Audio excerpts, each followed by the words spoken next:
guys, it's the Musical Mystic and I am back with another video. Okay, this video is going to be different. I'm different. I'm different. I'm different. I'm different. Hey, pull up to the scene with my ceiling missing. No, but anyways, so yeah, I am working on creating new content, new styles of content, and I'm thinking, what the heck? Let me do a video about the crystals that I use for manifestation, okay? Sorry, a little quick here. Anyways, so I have my favorite crystals that I use to manifest here, and I wanted to share them with you today, okay? What's something interesting about you? I'm not, but I like rocks. So let's get right into it. First is first, my citrine. This is my baby right here. I call her honey, okay, because she's sweet. She's sweet like that. But this is citrine, okay, and I charge this up. I'll put it in my bra and go about my day. But I like to hold my citrine and charge it with money affirmations. Money comes easily to me. I make large amounts of money every day at my workplace. I make money in my sleep. I make money when I'm awake, stuff like that. Hi, baby. So yeah, this is my citrine here. This is my baby. Oh, and this is my baby too. This is Aura. She's joining us today. Hi, baby. Yep. So what you have is amethyst. Let me show everybody. This is amethyst. Okay. Yeah, amethyst. Oh, she just dropped one. So amethyst is really good for like mental clarity. This helps ease anxiety. Okay, I feel like this helps with the dream work as well. So I might keep a crystal amethyst like by my pillow when I go to sleep at night. It just helps with clarifying the third eye and making sure that I have crystal clear thinking and discernment. Okay, so this is why I love amethyst. Okay, this is what it does for me personally anyway. So she took one of my crystals and left her pacifier.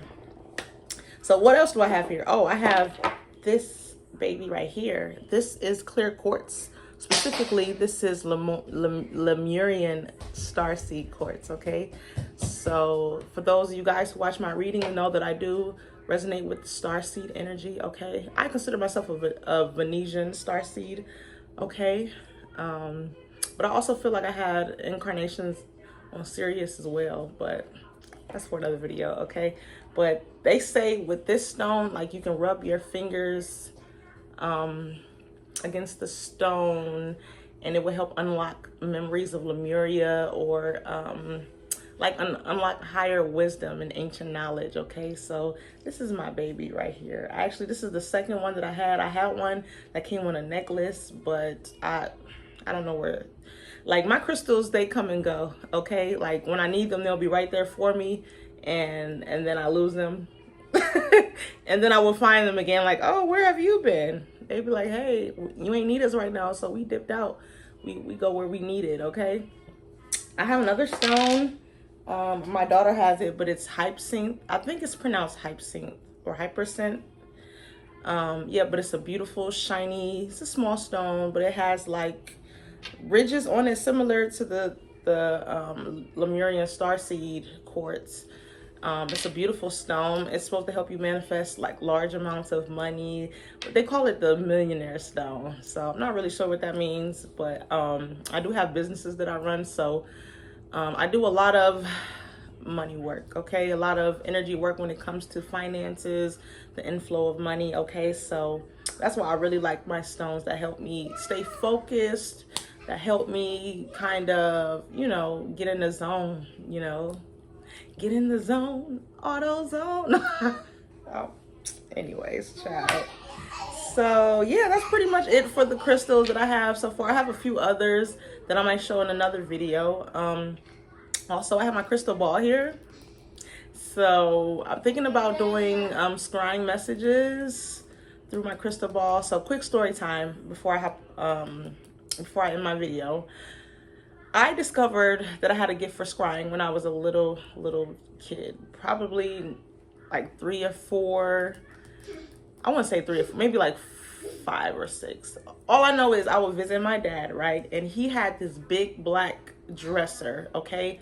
It was huge. It was this huge dresser, and it had like the black shiny surface.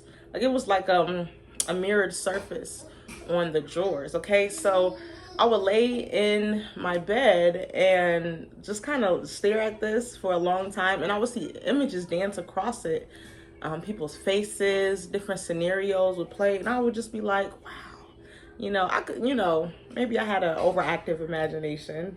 But yeah, like I would be literally scrying through his dresser, okay? But when I was a kid, I didn't know what this was called. This was, it was just something that I did, and I accepted it. Another fact about me, I used to astral project out of my body. I don't do this anymore that I know of, okay? But when I was a kid, especially when I lived with my uncle when I was younger, I would literally float out of my body. I would be walking around, looking around, I could see people, and then once I realized, oh shit, I'm not in my body, I would just like float backwards. Oh my God, the weirdest shit ever, right? I'm thinking I must be I must be crazy. Like, who does that? Like, literally when I was experiencing this, there was nobody that I could like turn and talk to, as far as this gift that I had or this ability that I had, I would say. So, but I don't do this anymore. Maybe because I've gotten older and, my hormones are different, and I be living a stressful life. I'll put it like that. It'd be stressful. But yeah, and I think that those experiences that I had as a kid, I have a few more that I could talk about, but this is what led me on a spiritual path. I feel like I feel like it's kind of cliche to say, oh, you were born without a veil, right? I don't know.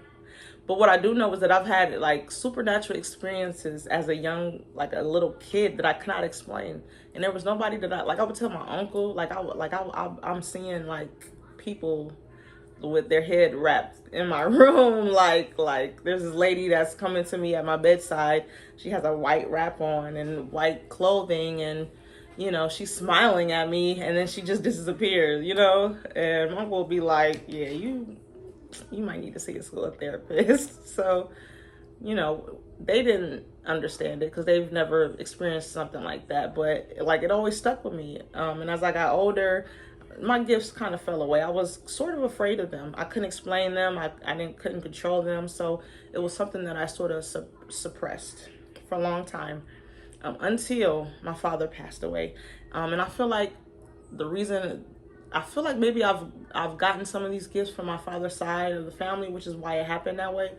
But I know like my clairvoyance came into play when my father passed, because I remember being in the car with Pat, and we were like driving somewhere, I don't know, but I was like daydreaming and just like lost in like this imagery in my mind, and I could see, my cousin calling me saying, hey, like I'm watching in my mind's eye, me like being in the bed, my cousin calling me, hey, your dad's, he's gone, like the whole image played in my mind.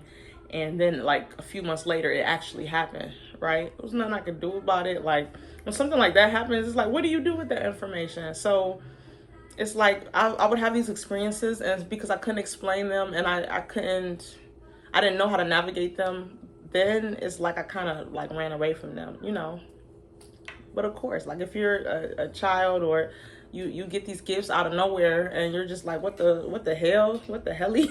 Why am I experiencing this? Like I grew up in a Christian household. My grandmother would take me to church every Sunday, and then when she passed away and I moved in with my uncle and my aunt, they would go to church every now and then, but it'd be about that dollar. So, they would like work on the weekends, or I would like be, I would stay with different people on the weekends. So I'm rambling now. So, but yeah, I just wanted to share a little bit of my story of like how I came into my gifts, because I know people will be like, she can't be for real. And I'm still learning my gifts. Like there's still things about my abilities that I do not understand. Sometimes they're heightened and sometimes they go away, but what I do know is that I'm in a space in my life where I want to try to cultivate these gifts and understand them, because like I have a daughter now, and she's brilliant already. Like she's 1.5, she's not even 2 yet, but she can count to 20. She's saying her ABCs, she's reading. I can read, 10 as I said that. So she's brilliant, and I feel like, she's going to probably come into some gifts at some point in her life, and I want to be able to help her navigate them. So yeah, that's my story, my spiel. All right.